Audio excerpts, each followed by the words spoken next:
안녕들 하셨습니까? 제가 옥천교회에 와서 32년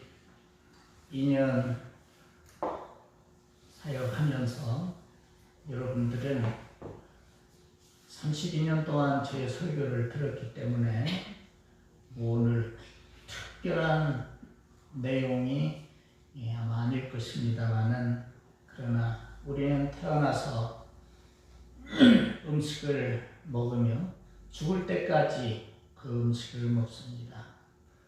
그렇다고 매일매일 다른 음식을 먹는 사람 거의 없습니다. 어제 먹은 것 오늘 먹고, 오늘 먹었던 같은 음식을 내일도 먹으며 우리의 그 기력을 유지하고 생명을 이어갑니다.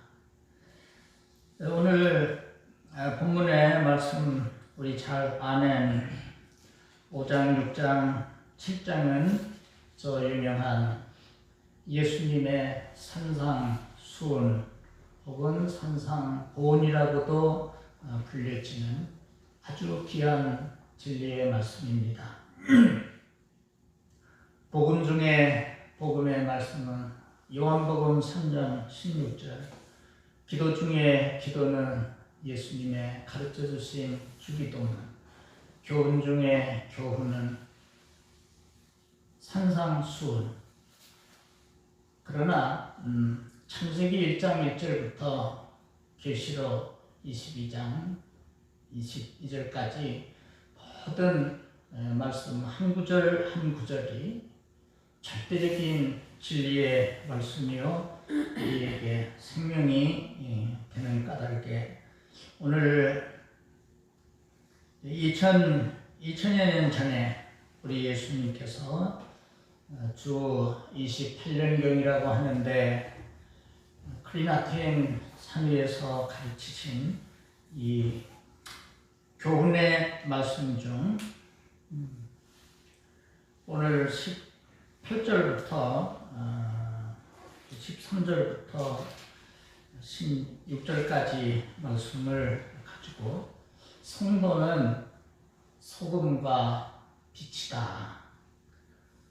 다시 말해서 성도는 소금과 빛이 되어야 한다 하는 말씀인데, 우리가 이 말씀의 의미를 각자 소견에 따라서 좋은 뜻으로 이해하고, 또 이에 대한 또 설교도 또 많이 들어왔던 까닭에 내용을 알고 있으리라 믿습니다만은, 그러나 다시 한번 구체적으로 주님께서 너희는 세상의 소금이다 하신 것, 너희는 세상의 빛이다 하신 그 말씀이 구체적으로 무엇을 가르치는 진리인가, 이것을 쉽게 설명을 해드리고 이 말씀을 통해서 함께 은혜를 나누고자 합니다. 먼저 너희는 세상의 소금이다 그랬습니다. 그 소금 누구나 다 알고 있고, 인류가 있어온 이래 이 소금은 사람에게 절대적인 그 생명을 유지하는 데에 없어서는 안 되는 그런 물질이기도 했습니다. 아프리카 밀림지대에서 맹수들은 그 자기보다 약한 동물들을 먹이로 삼고, 그리고 그 맹수가 그 다른 동물을 잡으면 그 내장을 먼저 먹는다고 그래요. 왜 그러냐 하면 동물들도 그 몸에 그 염분이 필요하기 때문에 그것을 섭취하기 위해서 그 내장을 먹는다고 합니다. 그래서 사람도 이 몸에 영분이 부족하면 그 생명을 잃을 수 있습니다. 흔히 탈수 현상이 나고 무슨 병이 들어서 병원에 가면은 흔히 말하는 링겔 주사를 먼저 맞는 것을 보는데 그거 5%의 소금물이라고 그랬습니다. 저는 그 지식을 알기 이전에 그게 엄청 좋은 보약, 그래서 저걸 맞으면은 병도 낫고 아마 힘이 솟는 것이다, 그렇게 생각을 했는데 보니까 뭐 그런 영양과는 상관이 없이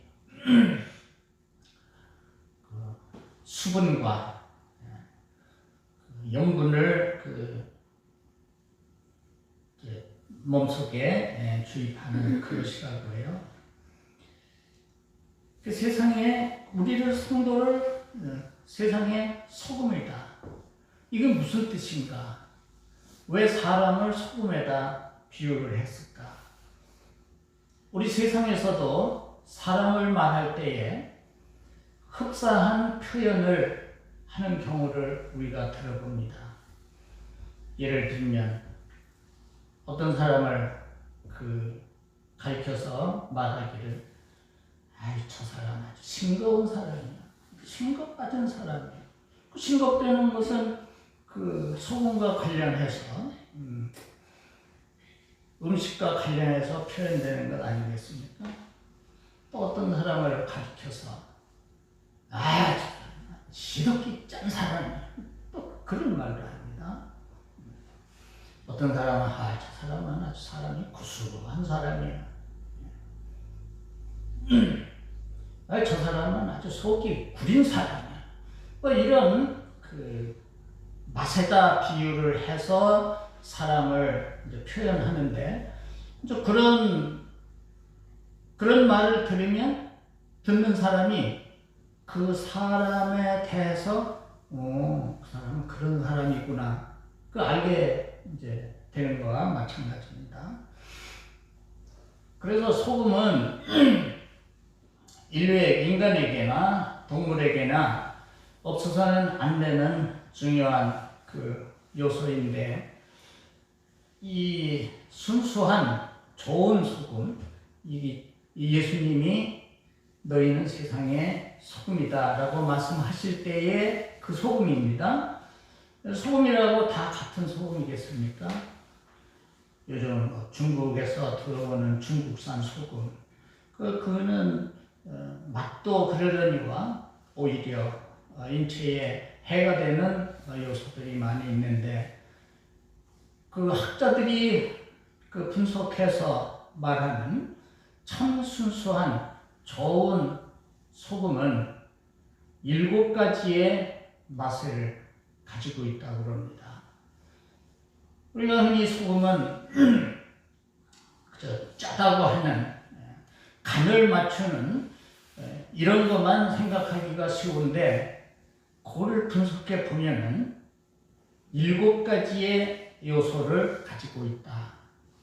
물론 첫째는 짠맛도 있고, 그 다음에는 또 쓴맛도 있고, 그런가 하면은 단맛도 나고, 신맛도 나고, 또 매운맛도 거기에 곁들여 있고, 또 비릿한 요소도 있고, 또 구수한 그런 맛이 난다. 7가지의 맛이 난다고 했습니다.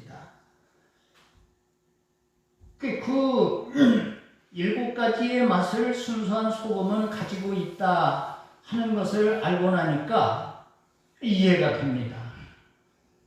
지금이야 각종의 입맛을 돋구기 위해서 화학 조미료 여러 가지가 가미해서 음식을 만들지만, 옛날에는 그런 것들이 나오기 전에는 소금으로 간을 맞추고, 그래도 그때의 그 김치가 아주 개운하고 맛이 있었던 것은 좋은 소금을 써서 그 소금에 있는 7가지의 맛이 그 채소에 곁들여져 있으니까 뭐 특별한 조미료를 넣지 않아도 사람의 그 미각을 돋궈주고 아주 맛있다. 이렇게 이제 생각을 하게 됩니다. 그런데 그런 물질이라고 하는 그 소금에 대해서는 이해가 되는데 그걸 사람에 대해 적용을 해서 너희는 소금이라고 하셨을 때에 그건 뭘 가르치는 것인가? 이 말씀 하기 전에 산상수훈의 5장 1절부터 읽으면은 예수께서 무리를 보시고 산에 올라가 앉으시니 제자들이 나온지라 이에 입을 열어 가르쳐 가라사대. 예수님이 저 귀하디 귀한 천국의 진리인 산상수훈을 말씀하시기 위해서 입을 여시고 처음에 나온 말씀이 애통하는 자는 심령이 가난한 자는 복이 있나니 천국이 저희 것이며 이렇게 시작해서 애통하는 자, 온유한 자, 긍휼히 여기는 자, 화평케 하는 자, 마음이 청결한 자 이런 사람들이 다 이제 복이 있다 이런 말씀을 합니다. 그리고 8절엔 의를 위하여 핍박을 받은 자는 복이 있나니 천국이 저희 것이며 나를 인하여 너희를 욕하고 핍박하고 거짓으로 너희를 거스려 모든 악한 말을 할 때에는 너희에게 복이 있나니 기뻐하고 즐거워해라. 하늘에서 너희의 상이 크다. 이런 말씀을 하셨거든요. 그리고 바로 너희는 세상의 소금이다. 이런 말씀을 했습니다. 그러면 이 앞에 절에 심령이 가난한 자, 애통하는 자, 긍휼히 여기는 자, 온유한 자, 화평케 하는 자, 마음이 청결한 자 이런 그 과정을 거쳐서 사람은 하나님의 아들이 되고 이 산상수훈 5장, 6장, 7장에 그 아들이라는 단어가 굉장히 많이 나옵니다. 한 21번인가 22번이 나오는데 그 이야기는 하나님과 단절되었던 범죄한 인간이 예수 그리스도가 오셔서 십자가를 지심으로 하나님과 끊어졌던 관계가 이어지고 예수 그리스도로 말미암아 양자의 영을 받아 이제 하나님의 아들딸이 되었다. 그 얘기는 하나님의 자녀라야 성경이 말씀하시는 천국 백성이 되고 황차 천국에 들어간다는 그런 말씀인데 바로 하나님의 자녀가 되는 것은 세상에서의 많은 무엇을 소유함으로써 되는 것이 아니라 과학이나 인간의 방법으로 되는 것이 아니라 성경이 가르치신 이 진리를 따라서 마음 가난, 애통, 긍휼 이런 과정을 거쳐서 하나님의 자녀가 된다는 뜻입니다. 그러니까 조금 금방 이해가 됩니다. 세상에 소금이 된다고 하는 것은 예수를 그냥 형식적으로만 믿는 것이 아니라 마음 가난, 죄에 대한 애통, 회개를 말하죠. 그리고 긍휼히 여기는 온유한 화평케 하는 사람들, 또 마음이 청결한 사람들, 이런 요소를 갖는 것이 그게 바로 소금이 되는 것이로구나. 그러면 그 소금이 7가지의 맛을 지녔기 때문에 억센 그 채소에 뿌리면 그것을 부드럽게 하고 아무 맛도 없던 그 채소에 7가지의 그 맛이 나도록 하는 것처럼 이 성도에 지녀야 될 요소를 지닐 때에 그걸 가지고 예를 들면은 긍휼히 여기는 자 복이 있나니 저희가 긍휼히 여김을 받을 것이며 했다면 성도는 다른 사람을 긍휼히 여길 줄 알아야 된다. 긍휼히 여겨야 된다. 다른 사람이 어려운 일을 당하면 그거 뭐 자기가 잘못해서 당하는 어려움인데 나하고 무슨 상관이 있어? 나만 괜찮으면 괜찮지. 그게 벌써 주님이 말씀하신 하나님의 자녀가 지녀야 될 그 소금의 요소처럼 하나님의 백성이 지녀야 될 그 요소가 아주 없거나 그렇지 않으면은 있어도 기능을 발휘하지 못하는 그런 이야기가 됩니다.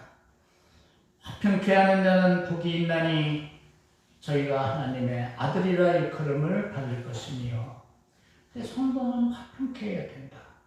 그래서 분쟁이 있는 곳에 내가 들어가서 내가 성도의 그 요소를 가지고 하나님의 자녀의 요소를 가지고 분쟁이 있는 곳에 들어가서 무슨 역할을 함으로써 거기에 화평이 이루어지는 그게 바로 소금대라는 말씀의 진정한 의미이다 하는 것입니다. 그런데 반대로 조용하던 곳에 가서 시끄럽게 하고 질서 있고 평온한 그 교회에 들어가서 그 사람이 있으므로 교회가 어지러워지고 문제가 생기고 하면 이거는 화평케 하는 자와는 너무도 반대의 이런 요소이니 그것을 어찌 하나님의 자녀라 할 수 있으며 주님이 말씀하신 진정한 소금이라고 말할 수가 없습니다. 주님이 소금대라 하신 말씀은 그 산상수훈에서 말씀하신 그 7가지의 은혜 여기에 이제 마음이 가난한 자는 복이 있나니 천국이 저희 것이며 구절구절마다 복이 있나니라는 그 말씀이 있다 보니까 이것을 이제 팔복이라고 합니다. 팔복이라고 하면 그 뒤에 의를 위하여 핍박을 받은 자는 복이 있나니 천국이 저희 것이며 그것까지 포함을 하면 8가지가 된다 해서 팔복이라고 흔히들 말하고 또 성도들이 그렇게 또 알고 있습니다. 이스라엘의 갈릴리 근처에 가면은 아르벨산 국립공원 갈릴리 호수가 잘 보이는 전망 좋은 그곳에 그 팔복 교회가 예쁘게 서 있습니다. 역시 이제 이 8가지 그 말씀하신 그 축복을 연상시키는 그런 교회가 서 있는데 그러나 사실은 그 복을 말씀하는 그래서 8가지의 복에 중점을 준 것이 아니라 그 이전 마음이 청결한 자는 복이 있나니 저희가 하나님을 볼 것이며 여기까지 7개 그래서 7가지의 그 요소 은혜를 지닌 사람들 이 사람들이 바로 이어서 나오는 너희는 세상의 소금이다 소금이 되어라 하시는 그 진리를 가르쳐 주시는 말씀이 되겠습니다. 뭐 꼭 7가지 아니더라도 그 뒤에 9절의 말씀까지 포함을 시켜서 의를 위하여 핍박을 받은 자 복이 있다고 했으니 그 7가지의 은혜를 받으면 이런 사람은 악한 세상에서 그렇게 성도의 삶을 살아가려고 할 때에 자기의 의사와는 상관없이 핍박도 받을 수 있다. 핍박도 받는다. 세상과 어울려져서 거기에 맞춰서 살아가면 나는 또 욕먹을 것도 없죠. 그때그때에 맞춰서 가면은 다르니까 욕도 먹는 것인데 다른 것도 종류가 있죠. 많은 사람들이 잘못된 길을 가는데 나 혼자 그 길을 같이 가지 않고 옳은 길을 간다. 그건 다른 것이지만 이것이 성경이 말씀하는 그런 때에는 그 많은 그릇된 길을 가는 사람들이 혼자 의로운 길을 가는 사람들을 좋게 보겠습니까? 자연히 핍박도 나오고 비방도 나오고 조롱도 나오고 하는 것이지만 우리 예수님이 그렇게 소금으로 오셔서 맛없는 세상에 참 예수님을 믿음으로 생명을 얻고 육신을 가지고 살아가는 제약된 삶이지만 그 삶 속에서 인생이란 이런 것이로구나 하는 삶의 맛도 맛보게 하신 예수님이 바로 모범적으로 소금으로 세상에 오셨고 그래서 그렇게 사시니까 핍박도 받고 마침내는 또 죽임도 당하시지 않았습니까? 내가 그러했으니 나를 믿는 너희들도 나의 길을 따르는 너희들도 마찬가지로 소금이 되어서 이 맛없는 세상에 맛을 내고 그리고 소금은 우리가 상식적으로 아는 대로 그 방부제의 역할을 하지 않습니까? 그냥 두면은 2, 3일이면 상할 것도 그 소금을 뿌려서 절여두면은 오래도록 그 음식을 먹을 수 있는 것은 방부예요. 부패하는 것을 막는 기능이 이 소금에 있기 때문인데 성도는 바로 그래야 된다. 썩는 곳에 가서 그 썩는 것을 방지하고 이게 주님이 가르치신 너희는 소금되라 하신 말씀의 그 진리가 되겠습니다. 그런데 이어서 그것뿐만이 아니라 너희는 또 세상의 빛이라고 그랬습니다. 그러면 빛에 대해서도 우리가 구체적으로 성경이 무엇을 말씀하시는가를 우리가 배우면 성도는 세상의 빛이다라고 하신 의미가 이런 것이로구나 하는 것을 알게 됩니다. 예수님께서 만물을 창조하실 때에 첫째 날 빛이 있으라 하시니 빛이 있은지라 하나님 보시기에 좋았더라. 저녁이 되며 아침이 되니 이는 첫째 날. 처음으로 빛을 창조하셨다고 그랬고 빛과 빛을 또 나누셨고 빛과 어두움을 나누셨다고 그랬습니다. 빛과 어두움을 나누신 것은 이해가 되는데 하나님이 만드신 그 빛을 빛과 빛 사이를 또 나누셨다. 이거는 과학자들이 아니면은 이해가 좀 어렵지만은 우리는 쉽게 빛의 그 색깔이 있는 것을 우리가 알죠. 빛은 7가지 그 색깔을 지니고 있습니다.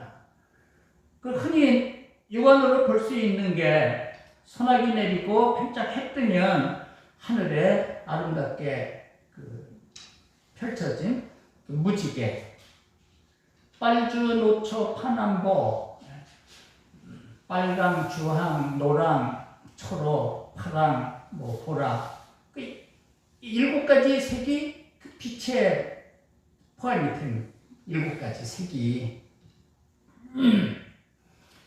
혹시 소금이 7가지 맛을 지닌 것처럼 빛도 이 7가지의 색깔을 가지고 있고 그 빛이 한테 모아지면 그 색은 흰색이 됩니다. 이 색깔, 빛이 아닌 이 물감 색깔은 7가지 색을 혼합해 놓으면 새카만 까만 것이 되지만은 이 7가지 색을 가진 빛이 한데 합쳐지면은 흰빛이 되는 신기한 원리를 아마 이거는 뭐 초등학교만 다녀도 학교에서 배우는 이러한 과학적 지식입니다. 성경에는 이 빛에 대한 말씀이 무수히 나옵니다. 여호와는 나의 빛. 예수님께서 나는 빛으로 세상에 왔나니 새 요한이 나는 빛이 아니요 그 빛을 증거하려고 왔다. 참빛 세상에 오시는 예수님을 가리키죠. 예수님이 오셨지만은 그러나 세상이 그를 알아보지를 못했고 그러나 영접하는 자 그 이름을 믿는 자들에게는 하나님의 자녀가 되는 권세를 주셨다. 이렇게 사도 요한이 요한복음 1장에서 증거를 하고 있습니다. 여호와 하나님이 빛이 되시고 예수님이 빛으로 세상에 오셔서 어두움을 밝혀주셨습니다. 이거는 물리적인 전등불을 켜서 어두운 공간을 환하게 하는 그런 의미의 그 빛이 아닙니다. 마태복음 4장에 보면은 12절인가 예수께서 요한의 잡힘을 들으시고 나사렛을 떠나 갈릴리로 물러가셨다가 스불론과 납달리 지경 해변에 있는 가버나움에 가서 사시니 이는 선지자 이사야로 하신 말씀을 이루려 하시니라. 일렀을 때 이사야가 예언을 했어요. 예수님 오시기 700년 전에 스불론 땅과 납달리 땅과 요단강 저편 해변길과 이방의 갈릴리와 흑암에 앉은 백성들이 큰 빛을 보았고 사망의 땅과 그늘에 앉은 백성들에게 빛이 빛이었도다 하니 이루어졌느니라. 예수님이 빛으로 오셨다는 겁니다. 이때부터 예수께서 비로소 전파하여 가라사대 회개하라 천국이 가까워 왔느니라. 이렇게 마태복음 4장 10절 이하의 말씀을 증거했고 그 마태는 유대인을 주로 대상으로 해서 이 마태복음을 기록했기 때문에 유대인들은 이미 선지자들의 글에 익숙해 있고 마태가 이 말씀을 증거하면 벌써 즉각 쉽게 알아차리는 그러한 그래서 마태복음에는 이것은 어느 선지자의 예언이 이루어진 것이고 이 말씀은 누구의 글이 이루어진 것이고 하는 것이 무려 12번인가 3번이 마태복음에 나와서 선지자의 글을 예수님으로 인하여서 이루어졌다고 하는 사실을 마태는 28장까지 기록하면서 많은 경우를 우리들에게 가르쳐주고 있습니다. 그것처럼 성도는 세상에 빛이 되어야 된다. 솔로몬은 잠언에서 이런 말씀을 했습니다. 의인의 길은 돋는 햇볕 같아서 점점 빛나서 원만한 광명에 이르거니와 악인의 길은 어둠 같아서 그것에 거쳐 넘어져도 그것이 무엇인지 알지 못하느니라. 여기서 의인이라고 하는 것은 죄가 없어서 의인이 아니라 죄가 있음에도 예수 그리스도 하나님의 아들을 믿고 십자가로 위해서 흘리신 그 보혈로 말미암아 죄 사함받아 하나님의 자녀가 된 예수를 믿는 믿음의 의입니다. 그 의인들, 곧 성도를 가르칩니다. 참 믿는 소금의 요소를 가진 참 믿는 성도들은 의인이라 했고 그 의인의 길은 돋는 햇볕과 같다. 점점 빛난다.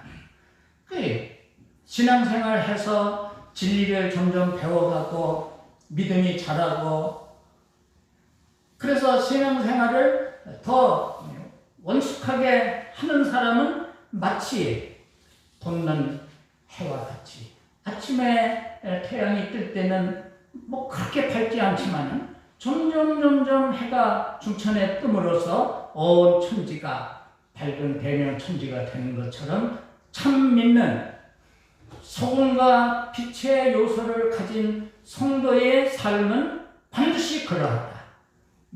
그러나 악인의 길은 어둠과 같아서 어두운 데니까 뭐 길도 잘 안 보이고 장애물도 안 보이고 가다가 뭐 어디에 부딪혔는데 뭐 어디에 부딪힌 건지 그게 뭔지 그것조차도 알지 못하는 것이 악인의 길이라고 했으니 너희는 세상의 빛이다. 역시 이 빛도 마찬가지로 이 앞절에 말씀하신 하나님의 자녀가 되는 요소를 지닌 사람을 가르쳐서 이렇게 말씀을 하셨는데 소금의 용도가 있는 것처럼 빛의 용도가 있죠. 빛은 밝기에 길을 안내해 줍니다. 밤에도 밤길을 그냥 하면은 위험하지만 그러나 조금만 전등이라도 가지면 그 길을 찾아서 갈 수 있는 것처럼 하나님의 말씀이 빛이라고 다윗은 시편에서 고백을 했고 진리가 빛입니다. 그래서 이 말씀을 품고 사는 사람들은 인생을 살아가는데 누구도 내일 일을 알지 못하는 것이 인생이지만은 그러나 밤길에 조그만 후라치를 가지면은 그래도 길을 갈 수 있는 만큼은 보여지는 것처럼 전체는 못 봅니다.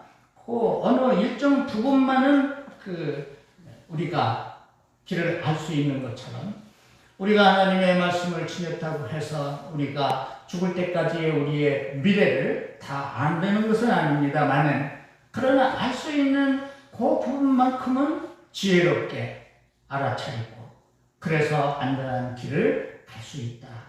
이런 말씀이 되겠습니다. 그래서 너희는 세상의 소금과 빛이다. 우리 성결교에는 교단가가 있습니다. 학교에 교화가 있듯이 각 교단마다 교단가가 있는데 우리 교단, 성결교단의 노래는 3절로 되어 있는데 3절의 그 내용이 그렇습니다. 빛과 소금이라 하신 말씀에 살고 주의 평강 힘입어서 깨끗이 산다. 영광의 주 오실 때에 흰 예복 입고 주의 나라 흘림 받아 길이 살리라. 이 교단가의 3절 노랫말이거든요. 예수님이 빛과 소금이라 하셨으니 성결교회는 그렇게 살아야 되겠다. 어느 땐가 영광의 주님이 오실 때 우리는 흰 예복 입고 성경에 계시록에 보면 흰옷 입은 무리들, 구원 얻은 하나님의 백성들의 이야기가 나오는데 그 흰옷이 또 무엇이냐? 성도들의 옳은 행실이다. 이렇게 말씀하고 있습니다. 외형적으로 볼 때에 7가지의 아름다운 색깔을 가지고 그것이 합쳐져서 흰빛을 깨끗한 흰빛. 그 흰빛도요, 우리는 희다라고 하는 게 하나인 줄 알았더니 과학자들이 밝혀낸 것이 희다고 하는 것도 적어도 50종류 이상이 된다고 그래요. 그러니까 성경에서 희다고 할 때는 아주 순수한 희다라고 하는 것을 말씀한 것이고 보면 흰옷을 입었다고 해서 우리가 옛날 무명옷을 시게 해서 입은 그런 의미가 아니라 성도의 옳은 행실이라 했으니 그래서 점도 없고 흠도 없는 하나님의 자녀 7가지의 은혜를 지님으로써 소금이 되고 빛이 되어서 내적 위적을 다 이렇게 소금은 내적이라는 빛은 외적입니다. 시간이 없어서 더 길게 설명을 드리지 못하고 아무튼 오늘 산상수훈을 통해서 성도는 이래야 된다. 교회에 승인이 타나서 이런 복도 받고 저런 복도 받는 것도 나쁠 것은 없지만은 그러나 정작 예수를 믿고 하나님의 자녀가 된다고 하는 것이 어떤 것인가를 우리가 알 때에 그리고 그렇게 우리가 신앙생활을 할 때에 그게 하나님이 기뻐하시는 참 성도요. 이 세상에서 그런 사람들만이 빛이 되고 소금이 될 수 있겠기에 예수님이 2000년 전에 하신 그 귀한 진리의 말씀을 오늘 성도들과 같이 나누면서 여러분도 저도 우리의 남아있는 생명의 그 기간 동안 이렇게 살아가는 우리가 되도록 하나님 앞에 기도하고 또 말씀을 우리가 잘 배우고 하나님의 말씀을 배워야 된다고 하는 것에 누가 반대를 하겠습니까마는 그러면서 실질적으로는 배우는 일에 그렇게 열심을 내지 못하는 경우가 없지 않아 있습니다. 우리가 하나님이 좋아하시는 것, 하나님이 기뻐하시는 것을 우리는 해야 된다 했을 때 그거 반대할 사람이 어디 있겠습니까마는 조금만 구체적으로 그럼 하나님이 뭘 기뻐하시고 뭘 싫어하시는가를 하면 그럼 막연해져요. 그러나 우리가 성경을 바로 배우면 잠언의 대로 여호와께서 예를 들면 여호와께서 미워하시는 것 곧 그 마음에 싫어하시는 것이 6, 7가지니 교만한 눈과 거짓된 혀와 무죄한 자의 피를 흘리는 손과 악한 계기를 꾀하는 마음과 빨리 악으로 달려가는 팔과 거짓을 말하는 망령된 증인과 및 형제 사이를 이간하는 자니라. 이게 여호와께서 싫어하시고 미워하시는 거 6, 7가지라고 했는데 어디 6, 7가지 뿐이겠습니까? 요거 세분화하면 수천 가지가 되죠. 그러나 이런 것들을 알면 나도 모르게 사람들을 이간하게 하는 그런 처지에 있다가도 이런 말씀이 퍼뜩 생각이 나면 하나님이 미워하시는 것이다. 미워하시는 그것을 내가 행하면서 하나님의 은혜를 받기를 바라고 하나님의 복을 기대하려면 이게 또 얼마나 어리석은 일인가. 그러니까 하나님의 말씀을 읽으면 생활 속에서 경험되는 모든 것들과 관련해서 말씀이 얼마나 확실하다고 하는 이런 것을 경험하는 또 다른 은혜를 우리가 생각할 수 있습니다. 지난 주일에 집사람과 솔론 공원에 걸어서 매일 하는 일이니까요. 가다가 시청 앞을 지나가는데 그냥 보도블록 이니까요. 길 좋죠. 아이고 하는데 보니까 푹 넘어졌어요. 순간 나는 저거 또 팔이나 부러지진 않으면 팔 부러지는 경험이 있으니까 그래가지고는 이제 이걸 보니까 팔은 멀쩡해달라고 그래. 아유 다행이다. 왜 다친 데 없냐고 그러니까 여기만 조금 불구레하고 상처가 났으면 피가 날 텐데 그런 건 없고 좀 불구레. 이어서 내 마음에 떠오르는 말씀이 시편 91편의 말씀. 매일 저녁 암송하고 잠들고 아침에 일어나는 암송하는 시편 91편의 말씀이죠. 화가 내게 미치지 못하고 재앙이 내 장막에 미치지 못하리니 가까이 오지 못하리니 이는 저가 그 사자들을 명하사 내 모든 길에 너를 지키게 하시니라. 하나님이 그 사자들을 명령하셨으므로 저가 그 사자들이죠. 그 그 사자들이 그 손으로 너를 붙들어 네 발이 땅에 부딪히지 않게 하리로다. 사탄이 요거 가지고 예수님 성전 꼭대기에서 떨어지라고 성경을 아주 교묘하게 갖다가 인용을 해서 예수님을 유혹했던 91편의 말씀이 번뜩 떠올랐습니다. 내 눈에는 안 보였지만 하나님이 우리를 긍휼히 여기시고 그 사자들을 명하셔서 그를 붙들어 주므로 그 생각만 해도 나가 끔찍해요. 응? 남자들은 그래도 운동신경이 있어서 넘어지려고 할 때 그 반사적으로 몸을 들고 내가 몇 달 전에 공원에서 평행봉 하다가 거꾸로 떨어진 적이 있습니다. 우리 딸이 그냥 놀래가지고 거꾸로 그대로 떨어졌으면 내 목뼈가 부러졌거나 크게 다칠 것인데 어느 순간 그래도 목을 앞으로 해가지고 조금 충격은 있었지만은 괜찮았습니다. 그러니까 하나님이 우리가 지나놓고 보면 지난 순간들이 있었지만 그때마다 하나님이 우리를 지켜주셔서 우리가 안전하구나. 하나님이 지켜주셔서 그 은혜가 있어서 안전하구나 하는 것을 하나님의 말씀을 읽으며 확인을 하고 그래서 하나님의 말씀을 더 가까이 할 수 있게 되는 이제 은혜 위에 이제 은혜를 맛보게 되는 것이 사실입니다.